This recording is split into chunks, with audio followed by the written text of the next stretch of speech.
Today I think I might finish up the series on his needs, her needs. I don't think I probably have enough for 2 sermons, so we'll see how it goes. We are down to the men's needs. We started on those last Sunday. We are on number 2 of the men's needs, and that is recreational companionship. And we may finish up all 4 of the remaining men's needs or not. We'll see. So if you have an outline, we are down at the bottom of page 14. So recreational companionship. The Bible does teach this, as it does teach the other 10 needs, the 5 needs of women, the primary needs, and the 5 primary needs of men. And Solomon exhorted us in the book of Ecclesiastes on several different occasions that we should enjoy the fruit of our labor, which is a roundabout way of telling us that we should enjoy some recreation. In Ecclesiastes 2 and verse 24, this is one of the places. Ecclesiastes 5 is another one we'll get to next. Ecclesiastes 2 and verse 24, Solomon said, "There is nothing better for a man than that he should eat and drink, and that he should make his soul enjoy good in his labor. This also I saw, that it was from the hand of God." So this is something that I need to remind myself about, because I tend to probably err on the other side of saving and worrying about the future too much and not enjoying the present enough. But Solomon said right there, nothing better than to eat and to drink and enjoy the good of your labor. So we should always make sure, and if you can, unless you're just dirt poor, to set aside some money anyway to enjoy yourself with. And I was listening to a guy, and who it was doesn't matter, but anyway, some guy, and he was an author. And he said that whenever you're an author, if you actually make money at it, which very few do, you get a lot of times a big foreword for your book, and which would be multiple thousands of dollars, and then you're writing for a long time, and you have to live on that money, and you have like a scarcity mindset almost, where you feel like you don't want to spend anything. But what he would do is when he would get that foreword, he would take, I forget what he said, if it was 10% of it or something, he would set that aside for just his fun money. And then he could use that, he lived in New York City, so to take a cab instead of the bus, or to go out to eat, or something like that. And I thought that's a good idea. And so I encourage, I wouldn't say 10%, I think that's a bit much to go play around with. But anyway, take a percentage and put that in an account and just enjoy yourself with it. But anyway, that's really not the subject of the sermon today. But if you turn again to Ecclesiastes 5 and verse 18, 5:18, he says, "Behold that which I have seen. It is good and comely for one to eat and to drink, and to enjoy the good of all his labor that he taketh under the sun all the days of his life, which God giveth him, for it is his portion." So it's a good thing to enjoy yourself, to enjoy the fruit of your labor. And so this means, naturally, that God wants us to enjoy some recreational enjoyment. There's nothing wrong with that. It says in 1 Timothy 6 and verse 17 that God hath given us richly all things to enjoy. And men, husbands, should be having this enjoyment with their wives. Solomon told us in Ecclesiastes 9 and verse 9, and this is where we're going with this, that this is a primary need of a lot of men anyway, to have recreational companionship with their wives. Ecclesiastes 9 and verse 9, Solomon says, "Live joyfully with the wife whom thou lovest all the days of the life of thy vanity." This life is vain, but at least having a good wife can make it a lot less vain. It can make it a better existence for us. "Which he hath given thee under the sun all the days of the life, or all the days of thy vanity, for that is thy portion in this life, and in thy labor which thou takest under the sun." So enjoy yourself with your wife. Enjoy some recreational companionship is what he's telling us. And I was thinking about this just, I think it was yesterday, that I remembered the verse in Malachi, which says that a man's wife is his companion. Malachi 2 and verse 14. Malachi 2 and verse 14, just to show you that when you put these together, so you're supposed to live joyfully with the wife of thy youth, and then she's your companion, so what is she then? She's your recreational companion, right? Kind of all fits together. Malachi 2 and verse 14, "Yet ye say, Wherefore? Because the Lord hath been witness between thee and the wife of thy youth, against whom thou hast dealt treacherously. Yet is she thy companion and the wife of thy covenant." So the Lord was chastening the husbands here in Israel for treating their wives badly, and reminding them that she is your companion. She should be your friend. And Solomon taught us this, which we'll look at later on here, that our wives should be our best friends. So one way for a man to live joyfully with his wife is by sharing his recreational activities with her.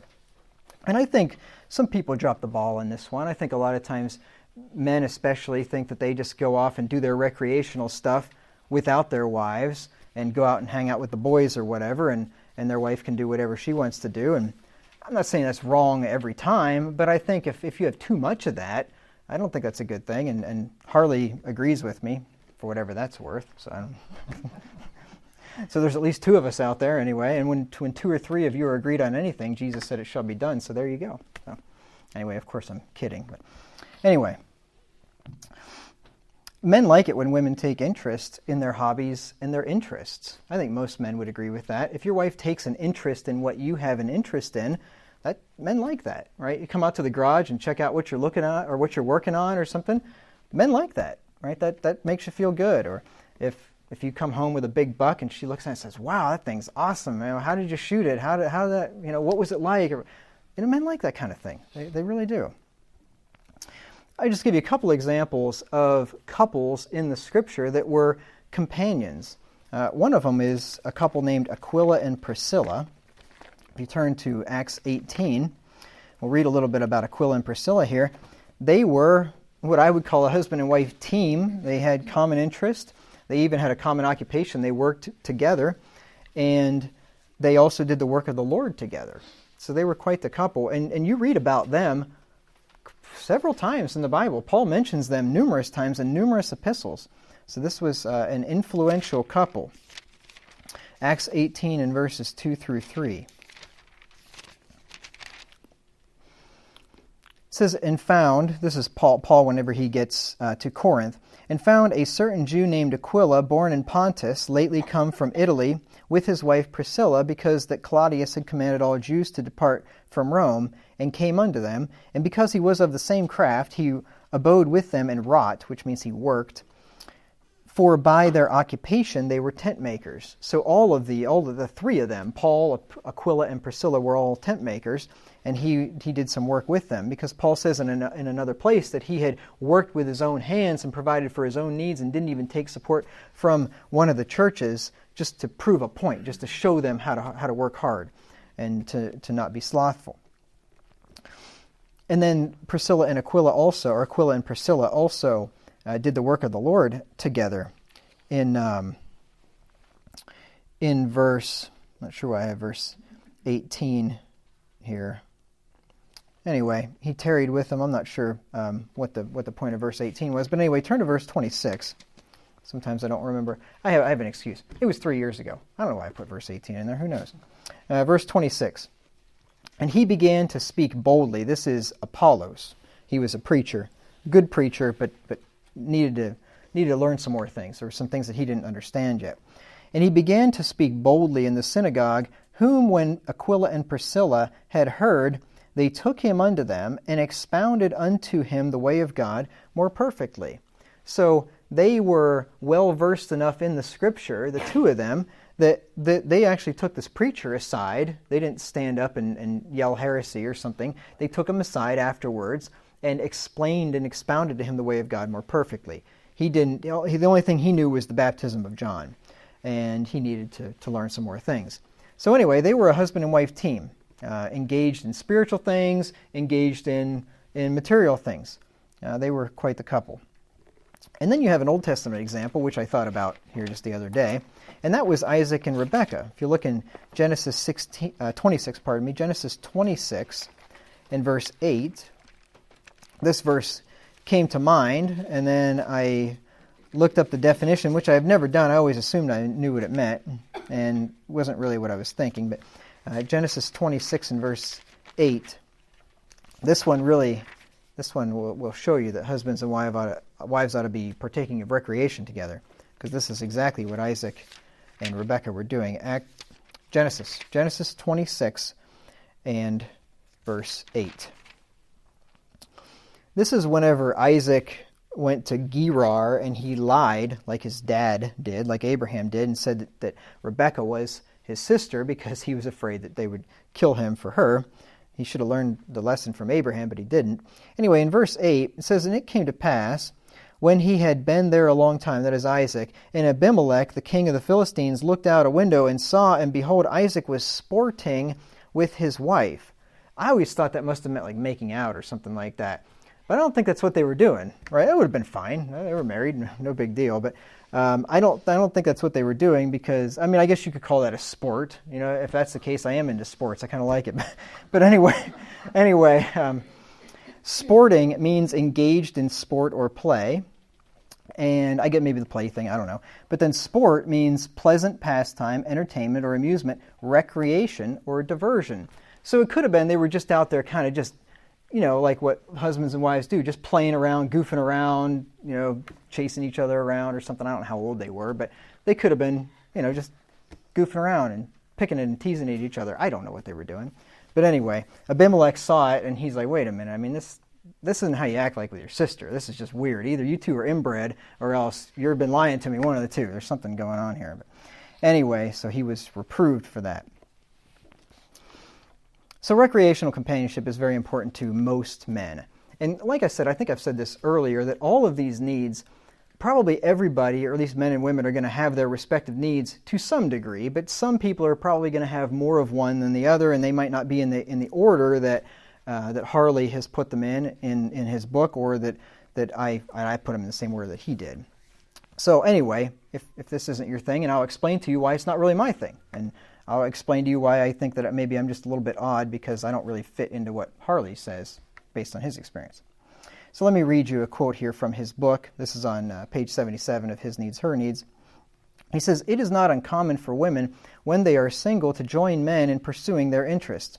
They find themselves hunting, fishing, playing football, and watching movies that they would never have chosen on their own. After marriage, wives often try to interest their husbands in activities more to their own liking. If their attempts fail, they may encourage their husbands to continue in recreational activities without them. I consider that option very dangerous to a marriage because men place surprising importance on having their wives as recreational companions. The TV stereotypes paint the opposite picture, showing the husbands with the boys on fishing trips saying, 'It doesn't get any better than this.' My counseling files say it can get a lot better. In fact, among the 5 basic male needs, spending recreational time with his wife is second only to sex for the typical husband." And I was kind of surprised by that because that's not my experience. But then again, I'm not, I'm not the average guy. I don't know. I kind of am different and think differently and act differently than some people. So anyway, nothing wrong with that. But anyway, I think the reason for that is that this need is not high. That is, recreational companionship is not high on my priority list, I guess. And I think why that is just because I'm more driven for production than I am for recreation. So recreation is just not really a big thing on my list. Of course, I like to have a little bit like anybody, but not a huge thing for me. And I think because production is high on my list, therefore domestic support is highest on my list for my needs, because if my wife provides my domestic support, then I can do my work, right? If she's taking care of all the stuff in the house, then I can focus on my work. So I think it kind of makes sense to me why my needs are ordered in the way that they are. Of course, spending time with my wife is high on my list, but just the recreational stuff is not necessarily. And one of the reasons for that is just at this point in my life, I don't have time or money for it, right? I'd love to do any number of things. I love water skiing. I love snow skiing. I love hunting. I love all kinds of stuff. But I don't have the time and the money for all that fun stuff that would be cool to do if I could. So anyway, that's just me though. So here's what Harley recommends, and I think this is good. You want to find recreational activities that both the husband and the wife can enjoy together. Because you can imagine if the husband wants his wife to do his recreational activities with him, but she just absolutely hates whatever his favorite thing to do is, that's going to be really difficult for her to do that, right? She's going to have to just kind of grin and bear it, and that's no fun for anybody. But what Harley goes on to say is if you can find things that you both like to do and then focus on those things, though maybe it's not your absolute favorite thing to do, you can both enjoy doing them. And I'll give you one of his quotes to show you that here in a second. He says there on page 83, engage in only those recreational activities that both you and your spouse can enjoy together. And in order to find these activities that you can both enjoy, then husband and wife can go through a list, and you can just go online, type in a list of fun things to do, or a list of recreational activities, or list of hobbies, or whatever, and you'll probably find hundreds of them, and go through that list, each of you separately, and pick out the things that you both like to do, and then look and see where those lists overlap, and see what things that you both like to do. And once you find those activities, then you can focus on doing those ones together, and you may not equally enjoy both of them, but if you both at least enjoy them, then it's something that you can do together, and one of you is not going to be totally bored, and the other one's not going to be disappointed because his spouse is not really into it. So, just an example, maybe you just love hunting, and she just can't stand hunting, but you also like fishing, and she's okay with fishing. She can do that as long as you bait the hook for her and take the fish off and whatever, that kind of thing. Then I'm not saying never hunt again, but maybe spend a little more time fishing when you can do it together with your spouse than spending all of your time hunting. Just an example. And there could be hundreds of other things just like that. Of course, you're not going to be able to do everything that you would like, but nobody has time to do everything they want to do anyway, right? There's a million things that I think would be fun to do, but I'm not going to get to do most of them in my lifetime, and I'm not worried about that, because we'll get all eternity in heaven to do whatever God has laid up for us there, and it's going to be more enjoyable than anything down here, whatever that is. And I would just say, I was thinking about this, if you live the same way after you're married that you did before you're married, you're going to have a rough marriage, right? If you spend the same amount of time doing the same things that you did before you were married after, you're going to have big problems, right? If you love to spend every night of the week hunting all winter long or whatever, you're going to have problems in your marriage, right? Or if you like to spend all of your time out on the lake, or all of your time in the garage, or all of your time at the races, or all of your time doing whatever, any number of things, you're going to have problems. Marriage is about sacrifice, right? It's about giving up things and not being able to enjoy all the things that you once did and you wanted to. But it's a sacrifice that's worth making, in my opinion, of course, and I think you would all agree with me. Here's what Harley said. He said, you can't do everything. Out of thousands of possible activities, there will probably exist only a few hundred that my wife and I would enjoy thoroughly. I cannot possibly do all those hundreds of things that my wife and I would enjoy. Why then should I waste my time doing the things my wife finds no pleasure in? This policy of engaging in only mutually appealing activities is not a summons to a lifetime of misery or deprivation. It simply means choosing activities I already enjoy by taking my wife's feelings into account. Why should I wish to gain at her expense when we can gain together? And I think that just makes good sense, right? I'm not sure who could argue with that unless they're just being selfish and stupid. A man's wife should be the most important thing to him after God and his church, and therefore giving up certain recreational activities in order to maintain a close relationship with his wife is well worth it. Not to mention, when you're married, especially when you have kids, you just don't have time for a lot of recreational stuff, right? You got a lot of things to do at home to raise your children. And then I also wanted to mention that husbands and wives should be friends. The Bible's taught that for thousands of years, and I really believe that. I think your wife should be your best friend. And we have an example of that in Song of Solomon. Song of Solomon 5:16. Song of Solomon 5:16. Song of Solomon's right after Ecclesiastes, which is after Proverbs, which is after Psalms, in case you're having trouble finding it. Song of Solomon 5:16 says, his mouth is most sweet, yea, he is altogether lovely. This is my beloved, and this is my friend, O daughters of Jerusalem. So Solomon's wife, I don't know which of the 1,000 this one was, but apparently it was one of his special favorites or something. Kind of odd to have 1,000 wives and write a love story in the Bible about one of them, but maybe this was his first one. I don't know who it was. It doesn't say. But anyway, they were friends. And husband and wife relationship is what you call friends with benefits, right? The kids love that term, but that's an evil term for kids, but it's true for husband and wives. Anyway. And then just consider how Solomon loved his friend, his best friend. Song of Solomon 4, 9 through 10. 4, 9 through 10. He says, "Thou hast ravished my heart, my sister, my spouse." Sister in faith, right? I'm sure this was not his natural sister. That was not allowed. That at one time, way back in the garden, in the beginning, that was allowable, but not at this time. So I'm assuming he's calling her his sister in faith and that kind of thing. "Thou hast ravished my heart, my sister, my spouse. Thou hast ravished my heart with one of thine eyes, with one chain of thy neck. Oh, how fair is thy love, my sister, my spouse! How much better is thy love than wine? And the smell of thine ointments than all spices. Thy lips, my spouse, drop as an honeycomb. Honey and milk are under thy tongue, and the smell of thy garments is like the smell of Lebanon." So this guy was in love with his friend, right? They were friends and lovers, and that's what a good marriage should be.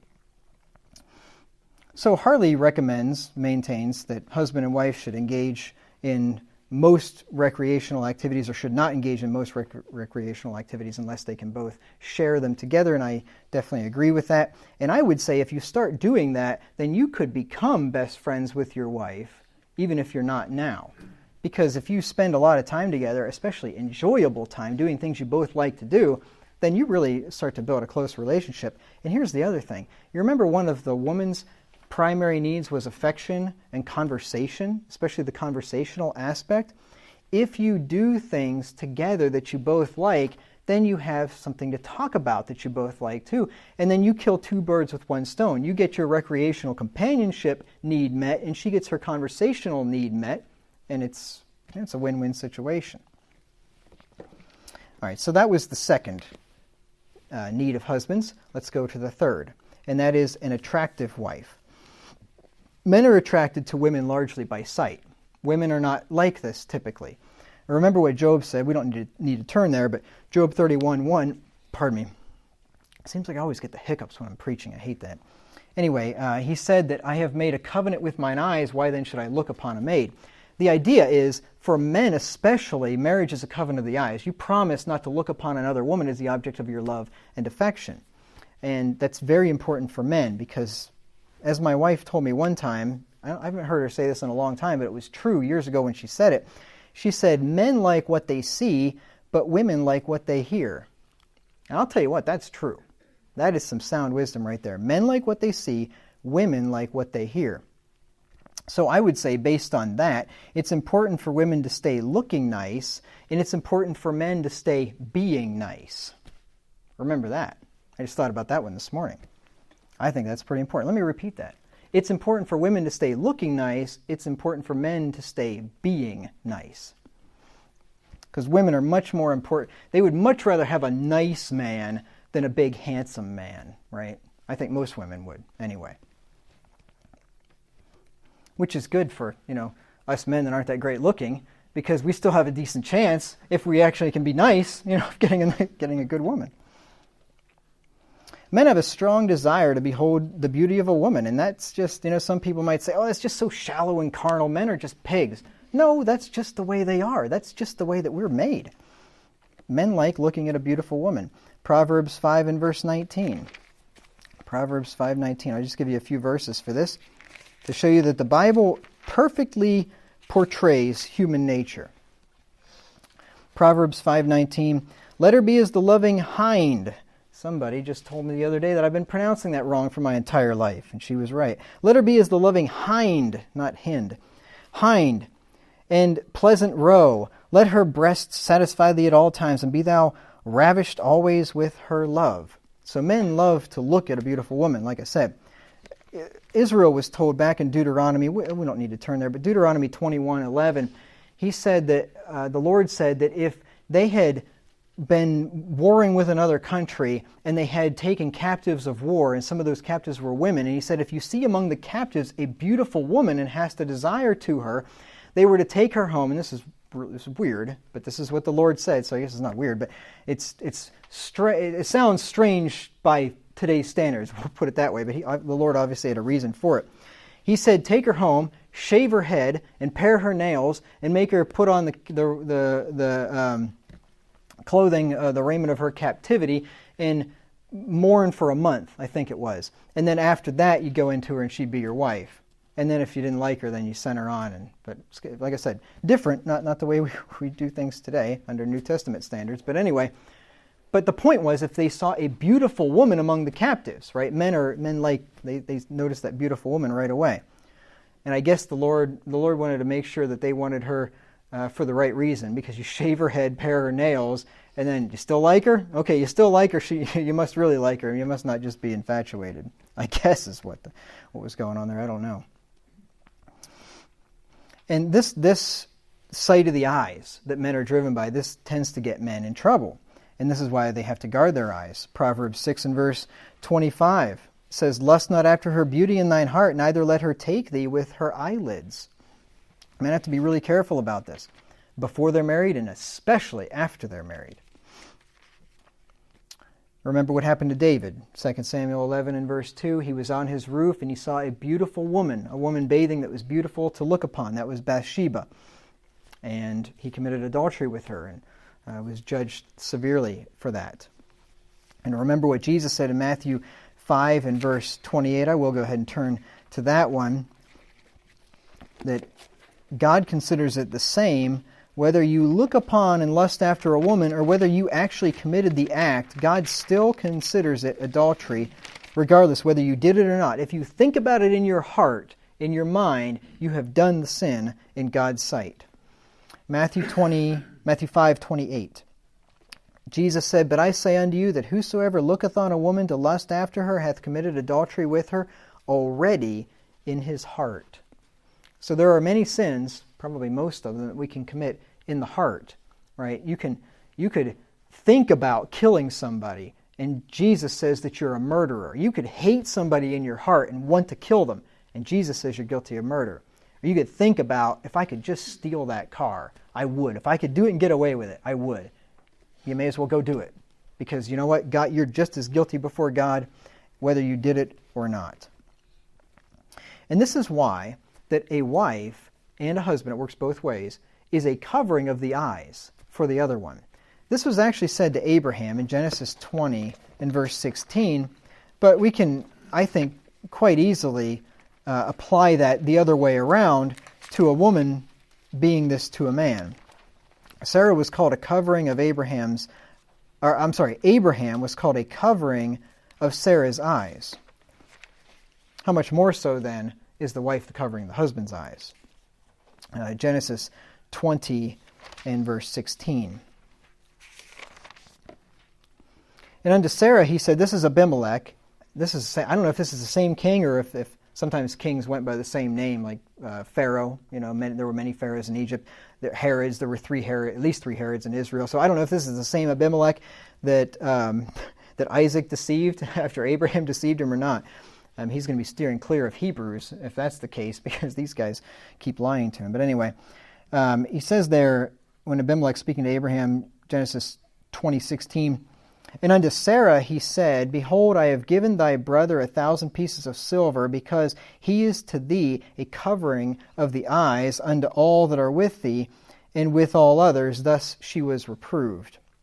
So he's a covering to her eyes. She's not supposed to be looking on other men. How much more so then is a man's wife a covering of his eyes? It's as if your wife is blinders put on you. So you're not supposed to look. If she's standing right in front of you, you can't see any other women. That's the idea, covering of the eyes. So this is why it's important for a wife to stay attractive to her husband after they get married, because this is one of a man's primary needs. And yet, maybe you think for women they don't get it and it just seems carnal and it seems materialistic or whatever, but it's a real need for men. And this is especially important as women age. Harley says here on page 107 and 108, by calling for a wife to be attractive, I mean she should take pains to look something like the woman her husband married.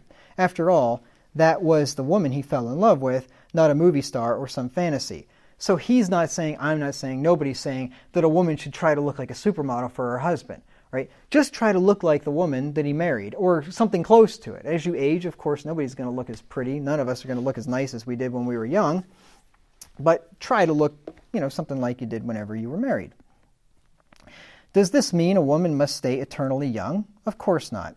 But getting old provides no excuse for letting weight creep up and up, not fixing your hair, and dressing like a bag lady.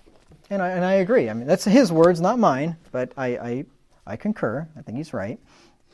So I'm going to go over 4 things here that wives can do to stay attractive for their husbands. And I actually only agree with myself on 3 of them now. I preached this thing, or I wrote this outline 3.5 years ago, or over 3 years ago anyway. And like I said, I have left the outline intact. I haven't changed anything. But then I'm going to tell you why I don't agree with myself anymore. So you could call me a double-minded man if you want. That's okay. So the first one is weight control. Women often keep themselves in good shape until after they get married, and then they let themselves go and gain a lot of weight. And I'm sure we've all seen this before, right? I've seen women that have probably doubled in size, not long after they got married, and that's just not right. Gaining a few pounds here and there is one thing, but just letting yourself go and just not caring, throwing caution to the wind, that's not right. I know I've talked about this before, so I'm not going to belabor the point. Not fair to the husband because he fell in love with, assuming it was a thin, attractive woman. Let me make it understandable to the women. So maybe the women are like, oh, who cares, right? He should love me for me, so it shouldn't matter if I put on weight, right? Well, think about this. So one of your primary needs is affection, right? So let's just say when you were dating your husband, he was really nice, very kind, very sweet, very gentlemanlike, and you fell in love with him because that's what he was like. And then imagine after you get married, he just turns into an insensitive jerk. And you think, well, that's not right. Now, could the husband say, oh, she should love me for who I am, and it doesn't matter if I'm an insensitive jerk, right? I shouldn't have to act like I used to. No woman would buy that, and that's not right. It's the same way with men with the looks of their wives. So keeping weight off as we age is not easy. Everybody knows that, especially when you get to that age where your metabolism changes, which happens to a lot of people. It's not easy. It's difficult work. But it should be made a priority for our spouses. I think men should make this a priority too. I don't think men should let themselves go and be a big fat pig either, so that just because they don't think their wives would care. I don't think that's nice for them, especially for the sake of husbands who have this basic need for an attractive wife. I think it's good for husbands and wives to diet and exercise together, which makes cooking easier for the wife and will motivate both partners to stay in shape.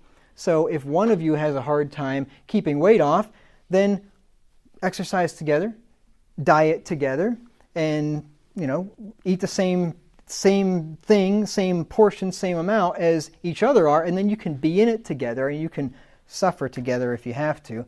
But I think if you just eat the right type of things, it has a lot to do with what you eat, not so much how much you eat. How much you eat certainly plays a part in it, but what you eat has a lot more to do with it than anything else. And I'm no dietitian up here, but if you stay away from carbs and sugars, chances are you're going to lose weight. So anyway, just go to the grocery store, buy meat and vegetables, and there's your diet plan right there. Pretty simple. Okay, so here's the one that I don't agree with myself on anymore, and that is makeup. I have changed my mind. I haven't changed the outline, but I've changed my mind on this one, on some parts of it. So I'm just going to read the outline as it is, and I'll show you where I've changed my mind. Makeup can enhance a woman's looks if it's done right. I still agree with that. I still do agree with that. But a woman's primary source of beauty should come from within. Of course, I still agree with that. Turn to 1 Peter 3 through 5. 1 Peter 3 through 5.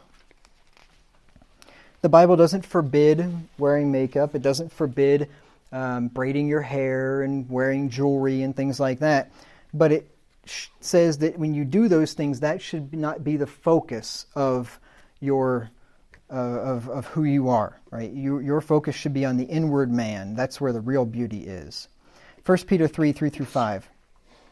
Speaking of the godly women, whose adorning, let it not be that outward adorning of plaiting, that is like braiding, plaiting the hair, or of wearing of gold, or putting on of apparel.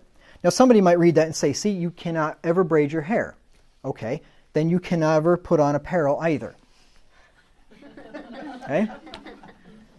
So if you think it's okay to, never braid your hair, then walk around nude, I guess, and be consistent. It's saying that this should not be your main focus of your adornment, right? But let it be the hidden man of the heart. So you can't adorn yourself physically with the hidden man of the heart. He's showing you what, it should be a spiritual matter. That's where you really should be focused. In that which is not corruptible, even the ornament of a meek and quiet spirit, which is in the sight of God of great price. For after this manner, in the old time, the holy women also, who trusted in God, adorned themselves, being in subjection unto their own husbands. Nothing worse than a fair woman without discretion. Take a fair woman, beautifully adorned, that doesn't submit to her husband. And she's not a fair woman, not in my book. She's an odious woman in my book. And in God's book, because that's what he says about her. Like a jewel of gold in a swine's snout. Now, some men don't like makeup, and a wife should consider that before wearing it. I still agree with that. And here's what happened. When I wrote the outline, I wasn't really one of those men, but now I am one of those men. Now I realize this, I don't know why I'm dumb enough to repeat this, because this has got me into trouble before. It was amazing. I'll tell you that story in just a second. But I am one of them. Now, I'm not saying that women can't or shouldn't wear makeup. I'm saying I don't want my wife to wear it because I personally don't like it on my wife. Okay? That's my personal opinion. I'm not saying anybody else can't do it. I'm not saying it doesn't look nice. I think a lot of women look nice with makeup. But it's just not for me. I don't like the smell of it, the taste of it, the time it takes and the money it takes. But some makeup, some probably smells fine, but some of that stuff, to me, just it's overpowering. I hate it. I don't like it. And to kiss her when she's got makeup on or lipstick or something like that, that's not for me. Now, I'm not saying nobody else can do that. I'm saying that's my opinion. Now, you can be mad at me if you want. I've had other people that have been. I think that my wife looks just as beautiful when she wakes up in the morning right out of bed as she does right now. She looks about the same, right? And she doesn't wear makeup, so there you go. She combs her hair before she gets here, but anyway. Now, believe it or not, I was attacked by 3 Christian women in Minneapolis for expressing this opinion, or expressing a variation of this opinion. 3 Christian women, 2 in the church and then 1 from a visiting church, and it was like a pack of hyenas that just attacked me like I was this poor gazelle, and I had to fight them off on my own. I'm not kidding you. Because somebody said something about their daughter wearing makeup, or they were talking about teenagers wearing makeup, and I just simply said, I just wouldn't let my teenage daughter wear makeup. And I'm telling you, they pounced like lions. It was unbelievable. My wife witnessed it. She saw it. I was just shocked. Literally had to fight them off on my own. I had no man there to help me. My own arm had to bring salvation, as the Lord says. But anyway. But, that's my opinion, and I'll tell you why. And you might not agree with this, and that's fine. But what is the point of women wearing makeup? It's to look attractive to a man, right? Right? Hopefully, if you're a married woman, to your husband. You shouldn't want to look attractive for other men. I'm going to talk about that. To look attractive for your husband. Now, if you're a teenager, why do you need to wear makeup? I wouldn't want my teenage daughter wearing makeup because I wouldn't want her being attractive to some man yet if she's not old enough to get married, right? I hate to tell you, but men are pigs, right? There's a lot of nasty men out there. And, until my daughter was of age where she wanted to get married, I wouldn't want her to wear makeup and be attractive to a man. That's my opinion. Now, of course, hopefully you don't jump on me like a pack of hyenas like I got up there, but anyway.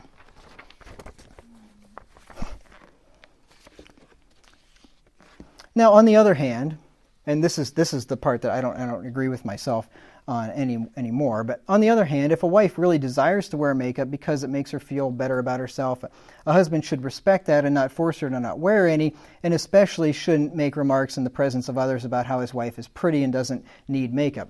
I actually put that in there because somebody gave me that piece of advice, and I've since come to realize that I just don't agree with that piece of advice. I think women should wear makeup for their husbands if their husbands like it, but if the husband doesn't like makeup, then why would a woman wear makeup if her husband doesn't like it? Because she should be wearing it for him, to look nice for him, right? So I don't agree with what I wrote there anymore. But this is my opinion. You can have your own opinion on that. Harley says there on page 112, with married women, their husbands appreciate and encourage the change in their wives if their wives have done it for them. Be certain that in addition to being something you like, your husband also finds the cosmetic changes attractive. Keep in mind that your objective is meeting his need for your physical attractiveness. And I totally agree. Wives should be meeting their husband's need for physical attractiveness. Now we're going to talk, and he will clarify himself, that I would not say that a husband would be wrong to make his wife dress or wear her hair or wear makeup or a certain way where she just hated it. She just felt horrible. She felt embarrassed. She just didn't like it, right? That wouldn't be right. Of course, there's got to be some place where you can both be happy with it, right? So I'm not saying that the wife should just make herself miserable for her husband's sake. But I am also saying that a wife shouldn't just be purely selfish either and just be like, this is the way I like to look, and I don't care what he thinks. I don't think that's a wise idea. Okay, so the third way that a woman can stay looking attractive for her husband is hairstyle. In addition to gaining weight after getting married, many women also like to cut their hair off short because it's easier to take care of. And I've seen this lots of times. Women have nice long hair, then they get married and they crop it off real short just because they don't want to deal with it anymore. And I don't think that's right either, for two reasons. For the first reason is that the Bible says that women ought to have long hair, so that's the first one. 1 Corinthians 11, 5 through 6. 1 Corinthians 11, 5 through 6.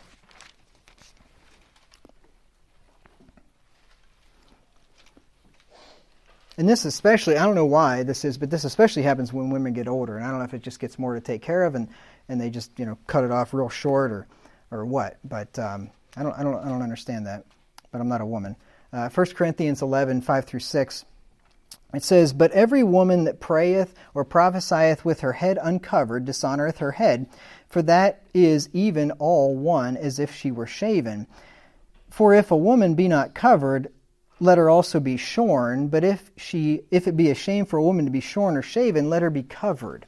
So Paul's saying whatever this covering is, that the woman ought to have this covering on, and if she doesn't have it on, you may as well shave your head. That's what Paul is saying. What is the covering? The covering there is in verse 15. He says, "But if a woman have long hair, it is a glory to her, for her hair is given her for a covering." So there's the covering. A woman ought to have long hair. Now, of course, long is a subjective term, but as I've taught before, I would say, based on logic, that means that a woman's hair should be at least chin length, right? If it's chin length, then it's covering her head, right?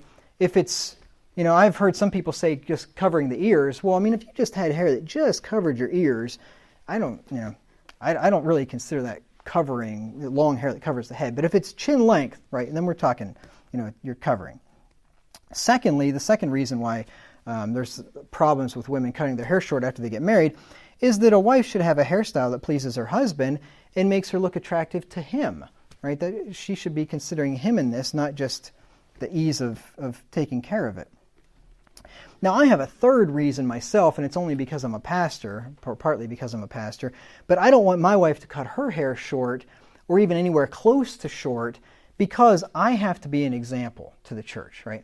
And my wife, to an extent, has to be an example too, because she has to be an example of what a Christian wife should be, because I'm supposed to be an example of what a Christian should be, which is a weighty task.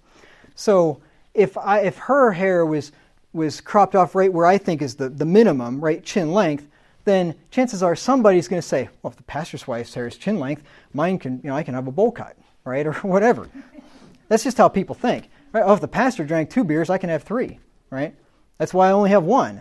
Not to mention I can't drink more than 1 anyway, or I'd be intoxicated.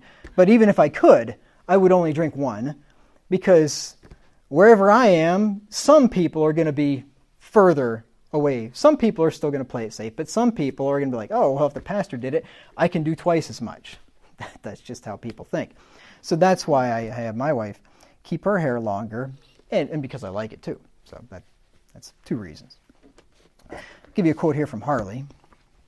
This is page 112 and 113. "Hairstyle and color are another sensitive issue, or sensitive area for women. Yearly, they spend billions on dyes, rinses, shampoos, permanents, sets, and cuts. My question is, why and for whom?" He's not saying that they shouldn't do this, but he's asking why, and like he said, for whom, why, and who are you doing this for? Whom are you doing this for? If a wife spends all that time and money to please her husband and to achieve something she finds comfortable, well and good. But if she lets some hairdresser talk her into something she knows her husband won't like, she has begun to work against herself and her marriage. A certain hair color manufacturer excuses the higher prices of his products by telling the woman, "You're worth it." More to the point, your husband is worth it. If he doesn't like a certain hairstyle or color, abandon it.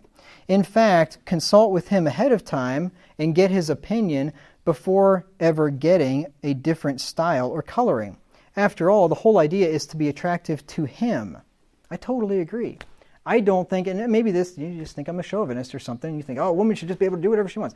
I don't think a woman should go to the hairdresser and just get whatever haircut she feels like without ever asking her husband about it. I don't think that. Nor do I think that a man should do any number of things without asking his wife what she thinks about it too, and just do something that, that man says, I'm the man, I'm going to paint the house, whatever, some awful color, just because I like it. Well, that's not nice, right? You should ask your wife, what color would you like the house to be? Take that into consideration. You could paint it like a rustic looking color, like Austin did his garage, right? That's in style these days, right? Make it look old and dilapidated, right? It looks cool. Yeah, there you go. And he continues, or is it? So he said, after all, the whole idea is to be attractive to him. And then he says, or is it? Some women object to this idea. You know what they're called? Feminists. That's what they're called. They insist on the right to please themselves, and they argue that having to please their husbands in such a way seems unfair or even degrading. Then why did you get married? If you don't want to please your husband, why even get married? Right? Well, just stay single. I don't encourage women, this is Harley speaking, I don't encourage women to meekly accept a hairstyle that makes them miserable. I don't either. I totally agree with him. Certainly they need to enjoy their own looks and feel a sense of attractiveness. Totally agree. If a woman likes something his wife can't tolerate, negotiation is in order. I agree. Among the many hairstyles available, I'm certain they can find one on which they can agree. And I think that's just good sense, right? So maybe she likes some hairstyle and you're like, I just hate that. I don't like that at all. And just look through a book and there's all these hairstyles and just pick out the ones you both like and then say, okay, get one of these. Right? That's not hard, I don't think. Here's another area. The fourth area where what women can do to stay attractive for their husbands is clothing. As with gaining weight and cropping the hair off, some women also dress unattractively for their husbands after they get married. And this isn't right either. I don't know why you'd want to do that, but some women do. They just let it go, right? They just don't care anymore. This can be especially hurtful to a husband if his wife dresses attractively when she goes out in public to be seen by other men, but not when she's around him. Just try to put yourselves in your husband's shoes, ladies. If your wife is only around you at home, she just looks like a slob and wearing, old threadbare clothing or whatever and just, doesn't look nice. But then as soon as she goes outside of the house to be seen by somebody else, she's all nice looking. Think about that, right? Think about that. Women should dress modestly when they're in public. 1 Timothy 2:9, Paul says that I will that women adorn themselves in modest apparel, right? So let me just refresh your memories. That means no short shorts above the knee, no short skirts or dresses above the knee, no low-cut shirts that show any cleavage at all, no one or two-piece bathing suits unless you put a swimming trunks on the bottom or something because you're basically running around in your underwear. Right? It doesn't matter just because you're at the beach or the swimming pool doesn't mean you can run around in your underwear. Right? I've been over this stuff all before. Women should dress now here's the flip side. Women should dress modestly in public. Women should dress as immodestly as their husbands would like whenever they're in private with them. Right? But the funny thing is, this is usually the opposite. They get all dressed up and look like a hooker when they go outside, right, in front, so other men will see them. But when they're home, they're wearing some, sweatpants and a hoodie or something. So not that there's anything wrong with sweatpants and a hoodie, but anyway, you get my point, right? They get all dolled up and look attractive for other men, but not for their husband, which is kind of weird. And I'll sum up this section with what Harley said here on page 113 and 14. He says, a woman should pay as much, if not more, attention to her choice of nightgown or pajamas as she does to what she wears in public. When she dresses for bed, she dresses strictly for her husband. Wearing old or bedraggled night clothes, curlers, and goop on her face. You know, everybody knows what he's talking about, right? And goop on her face will not put points in the love bank. Wearing a worn-out nightgown to bed because, quote, nobody will see it misses an important point. One very special and important person does see it, so why not wear something attractive and sexy? Your husband will certainly appreciate it. So I think there's some wisdom in that. I personally don't really care, what kind of nightgown or pajamas or whatever my wife wears, but if your husband likes that, if he wants you to wear lingerie to bed, then wear lingerie to bed, right? Why not? Okay, let me see here. I want to finish this up if possible. How much time? I think I have time to finish it up. I'm not going to have enough for next sermon. Is going to be like 20 minutes long or something like that if I stop. So I'm just going to finish it up today. I think we can get through it. I don't think it's going to take very long. Okay, the fourth need for a man is domestic support. So this is the counterpart of the wife's need for financial support. So husband provides financially, the wife provides domestic support, and these are complementary needs. I've been over this many times. Women are supposed to be keepers at home. I'll just read the verse again for the sake of fullness here, or for the sake of whatever the word I'm looking for is. Titus 2, 3 through 5.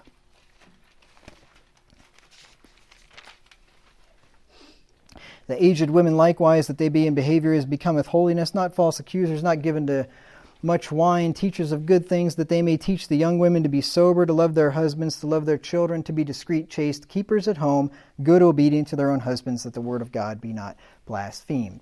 A keeper is one who has charge, care, or oversight of any person or thing, a guardian, a warden, a custodian. And that's sometimes what stay-at-home mothers feel like, is a warden, right? Especially if you got a bunch of kids running around, you feel like you're maintaining some kind of an insane asylum or something to try to keep them all under control.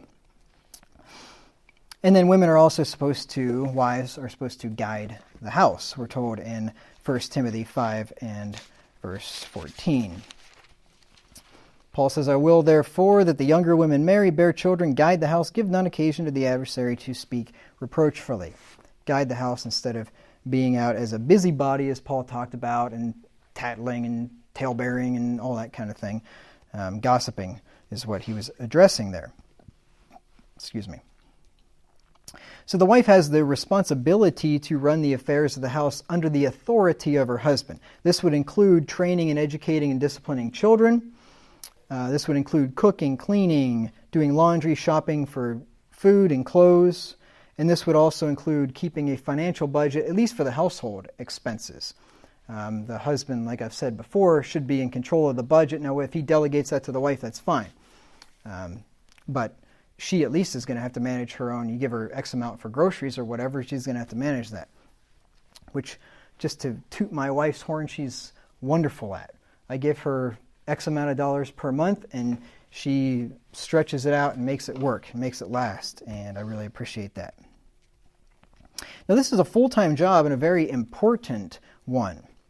And I would say that you can't do this job well and another job, right? Nobody's a super mom, super woman, super whatever. You can't do homemaking well and working another job well. You just can't, right? You don't have enough time to do both of them well. You can eke by and get, you can scrape by and exist, but you can't do it well. This is the highest calling a woman could have. And I completely agree with that. And if it's the highest calling, and if you agree with that, then why would you want to do anything else? That's what I would ask working women. Our modern society has turned the role of women on its head. Our modern society expects women to have full-time careers outside the home. And what happens is this leads to dysfunctional families in which children are raised and trained by strangers in daycares. And that's a big problem. That's causing a lot of problems. Really, think about it.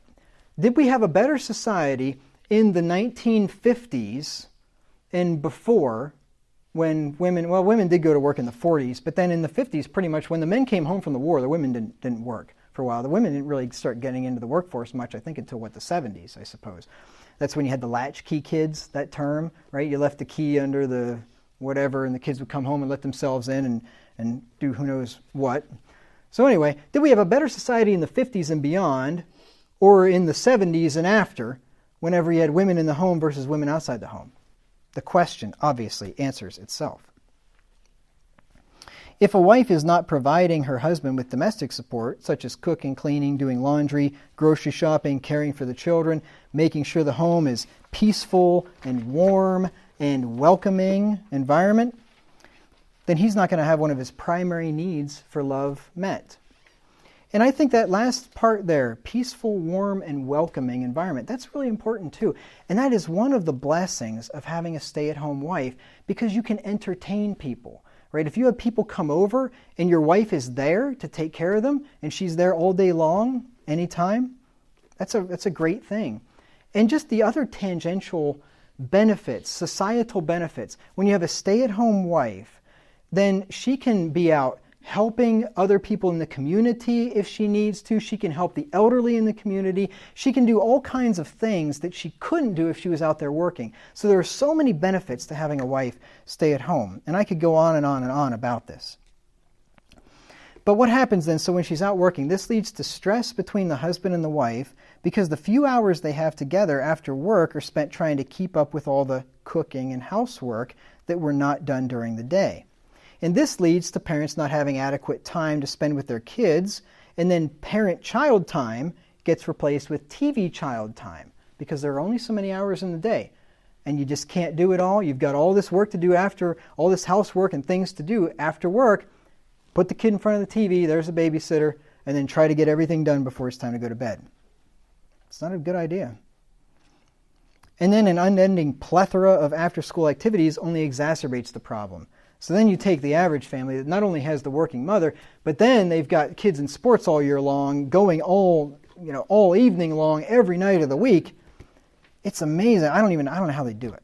I just don't know. Harley says on page 138, studies have shown that especially when children are small, marriages are more successful when women work 20 hours each week or less. Divorce rates double when mothers work full-time outside the home. I did not know that statistic, but it doesn't surprise me in the slightest, because it would be a very stressful life to have if both spouses are working full-time. I want to tell you a story here, two little stories. I want to tell you a story of two different households, and you tell me which one sounds better to you, okay? I would say this first one here probably describes most people out there today. And this is not a life that I'd want to live. So here's how it works. Alarm clock goes off, you get up. The husband gets up and he feeds himself, makes his own breakfast, packs his own lunch, while the wife is getting the kids up, getting them ready for school, trying to get them fed, clothed, and ships them off to the school bus while she can, and then she runs off to work. And they both go to work at the same time. And the house is then left in a mess because nobody's got time to clean up, because husband and wife are both going and running off to work. Right? And then the kids leave school and they spend a couple hours in daycare, or they end up home alone for a few hours on the internet doing, you can guess what they're up to, probably. Then the parents both get home, 5:30, 6 o'clock at night. They're both really tired because they both worked full-time. And they come home to a mess with no dinner ready. How could dinner be ready? Nobody's been home. And the house is a mess from breakfast because nobody got that cleaned up whenever we both had to rush out of the house and get the kids off to school. And then mom throws something together quickly, warms up a TV dinner, or brings home takeout on the way home from work or something, because after all, when do you have time to go grocery shopping because you're working all day long, right? When do you have time to cook because everybody gets home at the same time, and wow, it's practically time to go to bed by the time you get home. Dad and mom spend 1 to 2 hours helping kids with homework on top of all that. Then they rush off to sports games or practice or other activities. The house doesn't get cleaned. The family has little quality time together. They put the kids to bed probably late after all that. Then they try to get the laundry and the dishes and the cleaning and everything else done after all that exhausting day when it's really time to go to bed, and now you're trying to get all this stuff done because there's no other time to do it. And then you get to bed late, exhausted, and wake up a few hours later and do it all again the next day. That sounds like a nightmare to me. That sounds like an absolute nightmare, and I think that's the way most people live in this world today. Now let me tell you another story. Now maybe this is a little bit, what's the word I'm looking for? Whenever it's just, like this amazing utopia. Utopia. Maybe this is a little utopian. Okay, something like that. But I don't think so. I don't think it has to be very utopian. So husband and wife get up together. Husband spends time in the Word while his wife makes him and the kids a good breakfast. And she makes his lunch for that day too. And then the family all eats breakfast together. And then the husband goes off to work and the wife cleans up after breakfast. And she spends some time with the kids. And then they start their homeschooling if they homeschool, or she gets them on the bus or whatever. And then if they're homeschooling, they're finished their homeschooling at 12 or 1 o'clock in the afternoon or so, way before Dad ever gets home. They get to go play, they get to go have fun, whatever. The wife does shopping, cleaning, cooking, ironing, laundry during the day. So all that stuff's done, right? It's all done during the day before the husband ever gets home. Wife has a delicious dinner ready when her husband walks in the door. It's not chaos. We're not eating takeout or some garbage like that. It's not crazy. The kids aren't acting up because, they haven't had any attention paid to them all day. Just peaceful, right? Got a nice meal on the table. The family enjoys a nice meal together. Family has quality time afterwards. Maybe they go out for a walk. They read the Bible together. The kids get to bed early, and the husband and wife then have quality time before they get to go to bed, because all the housework's done, right? Now, which of those two scenarios would you rather live in? I'll tell you what, number 2, right? Number 2 for me, I wouldn't want to be anywhere near number 1. I wouldn't want anything that even resembles number 1. Now, granted, maybe number 2 is utopian. Maybe it doesn't really work out exactly like that, and it's not just the, Leave It to Beaver or whatever the old shows were that showed the perfect family existence. But I'll tell you what, I'd rather be a lot closer to number 2 than number 1. And it's pretty sad because I think most people live in number 1 in this culture. And that's really sad. Now, these same problems that are described here can also arise if a wife, even if she's a take-home wife, a stay-at-home wife, they can arise if she takes on too many responsibilities for herself or her children and cannot therefore keep up with the cooking and cleaning and laundry and other housework on her own, and therefore expects her husband to pick up the slack. Because I know people too that are or were stay-at-home mothers and did all kinds of other stuff and everything but what she needed to do, right? Wouldn't clean the house, wouldn't do her own work, but she's out there trying to save the world with, helping everybody else out. That's not a good idea either. And then she expects the husband to pick up the slack and to help out. And that's ultimately what happens. In situation number 1, no woman can do everything. If you're out there working, you don't have time to do it all. So what do you expect? Your husband to help you out with it. And then his need is not being met anymore, and then that breeds frustration. I'll give you a quote here. Harley talks about that. Page 133 and 134. So deep is a husband's need for domestic support from his wife that he often fantasizes about how she will greet him lovingly and pleasantly at the door, about well-behaved children who likewise act glad to see him and comfort him and welcome him to the comfort of a well-maintained home. The fantasy continues as his wife urges him to sit down and relax, before taking part in a tasty dinner, its aroma already wafting through the air. With his kids happy to see him, how many parents probably come home and their kids are on those stupid devices, don't even look up to say hi to them because they're busy playing on their dumb phone or iPad or video games or TV? How often does that happen? I'll bet you it happens too often if I had to guess. Conversation at dinner this is the fantasy here, which could be a reality. Conversation at dinner includes nothing controversial. Later, the family goes out together for an early evening stroll, and he returns to put the children to bed with no hassle or fuss. Then he and his wife relax and talk together, perhaps watch a little television and go to bed to make love, all at a reasonable hour. A lot of wives may chuckle as they read the above scenario, but I assure you it is quite common in the fantasy lives of many husbands. I think that sounds great to me. That sounds like the way it should be to me. Page 135, Harley continues, he said, to put it simply, in most marriages there exists an unspoken trade-off between husband and wife. He expects her to simplify his life by cooking his meals, washing and ironing his clothes, keeping the house picked up, calling a repairman when necessary, and attending to the basic needs of their children. To the extent that she gives him this kind of domestic support, he enjoys his responsibility to provide his family with the income it needs. And that is how it's supposed to work. Everybody has their role. The wife takes care at home, the husband takes care outside the home. He brings home the bacon and she cooks it. When the wife and the husband when the wife works and the husband has to help with the housework, then trouble arises. I'll give you another quote here from Harley on page 136. This will be the last of this section. So what can be done in a home where both spouses work to make ends meet? In this situation, the wife faces a serious dilemma. She comes home as tired as he does. Yet deep down, he expects her to cook the meals, wash the dishes, iron the clothes, and entertain the children. He knows better. His logic and reasoning tell him she cannot handle all this and work too. He manfully steps forward to offer help with the housekeeping and care of the children, but nonetheless, he procrastinates.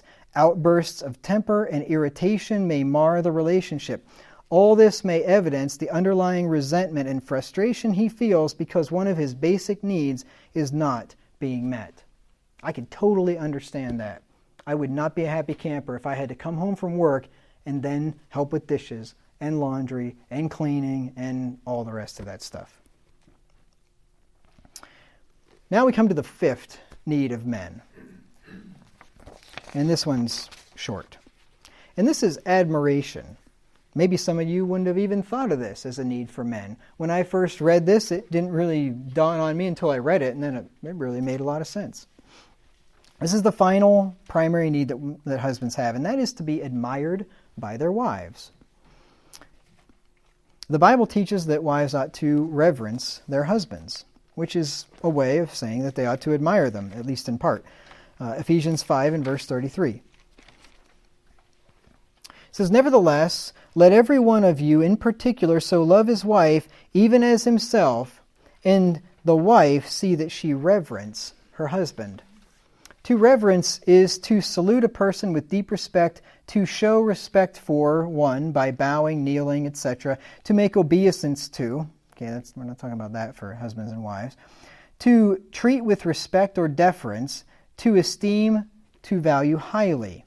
So women should esteem and value highly their husbands, and that would be admiration by definition. So the Bible is teaching that women ought to admire their husbands and respect them and esteem them and so on. Men need honest admiration from their wives to thrive. And the key word there is honest. It has to be honest admiration, because feigned admiration doesn't really help any husband. At least if he's got a brain and he can figure out that she's just flattering him, then that doesn't, oh, you're just the best husband in the world. You're the best this or the best that. And if you know yourself, you went out there and changed the oil in the car and you are the best mechanic in the world. You're like, no, I just changed the oil and that's about all I know, or whatever, So it shouldn't be feigned admiration, obviously.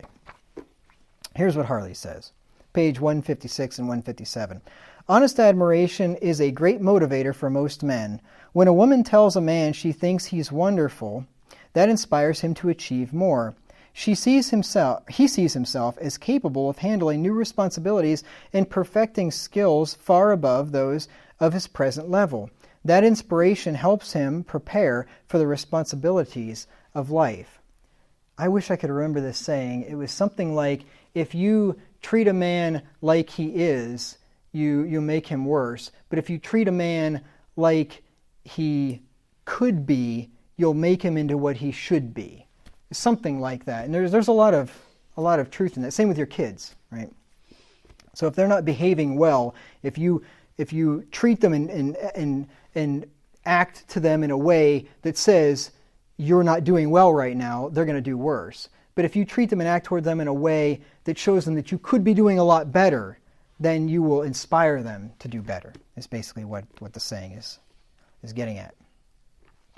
Admiration not only motivates, it also rewards the husband's existing achievements. When she tells him that she appreciates him for what he has done, it gives him more satisfaction than he receives from his paycheck. A woman needs to appreciate her husband for what he already is, not for what he could become if he lived up to her standards. And that's very important. You don't want to think, well, I'm going to save my admiration for whenever he's truly admirable.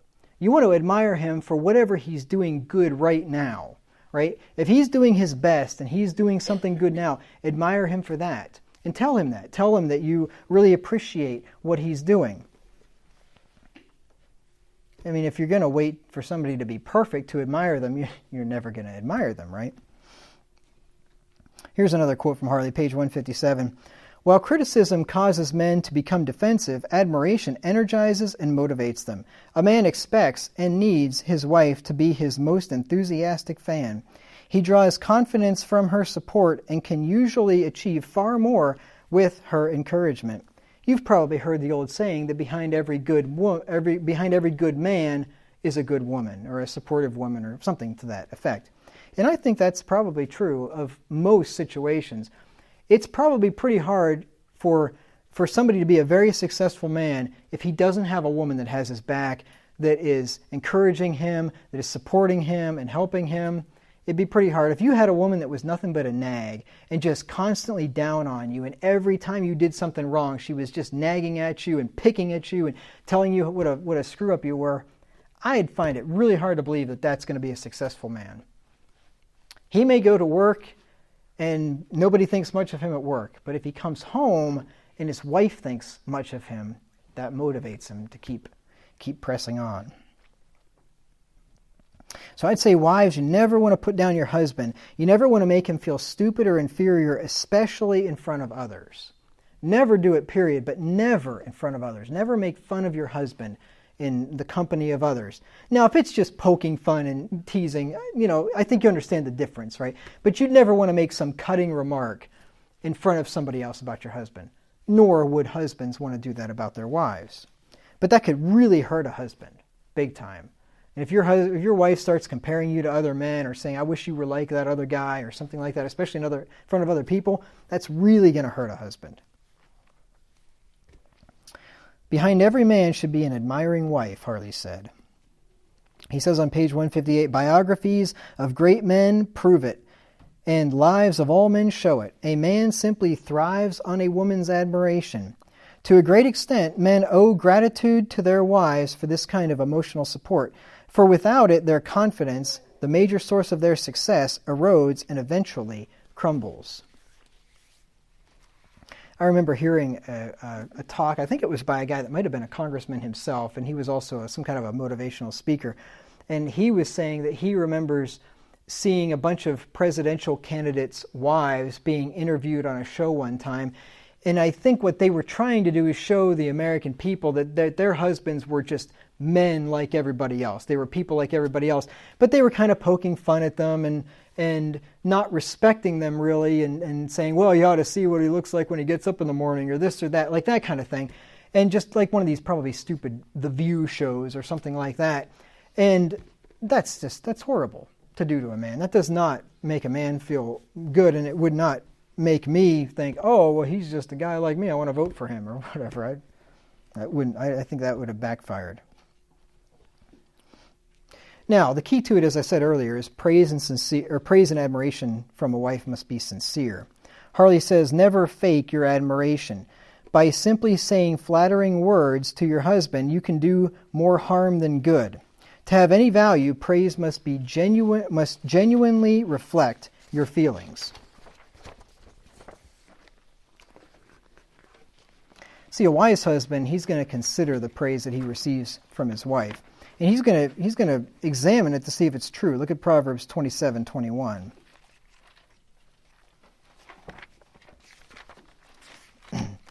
This is what I do. Sometimes I think my wife genuinely praises me, and sometimes I don't even believe it, because I don't believe what she even says about me. I don't have that opinion of myself, and I wonder, is she just telling me that? Because I don't even, I don't see it that way sometimes. Proverbs 27 and verse 21. As the fining pot for silver and the furnace for gold, so is a man to his praise. See, the fining pot refines the silver. It gets rid of the dross and only keeps the good stuff. Same with the furnace for gold. So does a man to his praise. A man refines his praise. When somebody praises him, he takes that praise and he scrapes away all of the flattery and all of the falsehood out of it, and he only keeps what's true. A wise man, a fool, just says, oh, great, wonderful, I am really an awesome guy. I always figured that, right?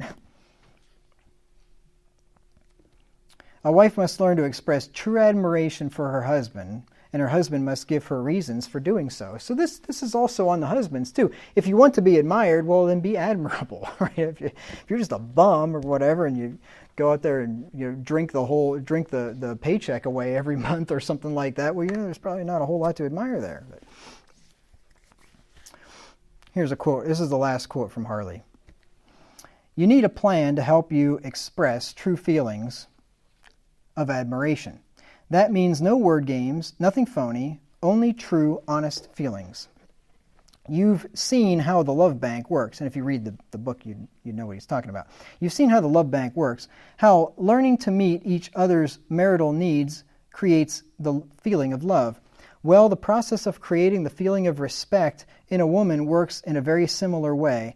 As a man learns to meet his wife's five most important needs, she finds herself responding with a natural and overflowing respect for him. Conversely, if a man does not meet these needs, she cannot, in all honesty, express the admiration he needs from her. Therefore, her admiration depends on his ability to meet her basic marital needs. Remember what I said early, where I said I was harder on the men because if there's a problem, it's probably the man's fault, and if the woman's got a problem, it's probably your husband's fault? If you're not getting admiration that you need, it could be that your wife is just an ingrate, right? Or it could be that maybe you're not meeting her needs, you're not making her respect and admire you because you're just selfish and out for yourself. That could be. So if you need more admiration, ask yourself, am I admirable? And if I am admirable, then see what's going on here, because you're probably not meeting your wife's needs, or she would be lavishing praise upon you. So anyway, that takes care of his needs, her needs. So just to recap, let me see, can I remember them all? Her needs: affection, communication, honesty and openness, financial support. What's number 5? I can't remember. I can't hear it. She's trying to mouth it to me. She can't talk in church. It'll come to me. And then men's needs were sexual fulfillment, recreational companionship. See, I'm cheating here now. Attractive wife, domestic support, and admiration. Family support, family commitment. I can finally read lips. Okay. Family commitment, there you go. That's her 5 needs. So now I'm going to be quizzing you. You better get all 10 of them now.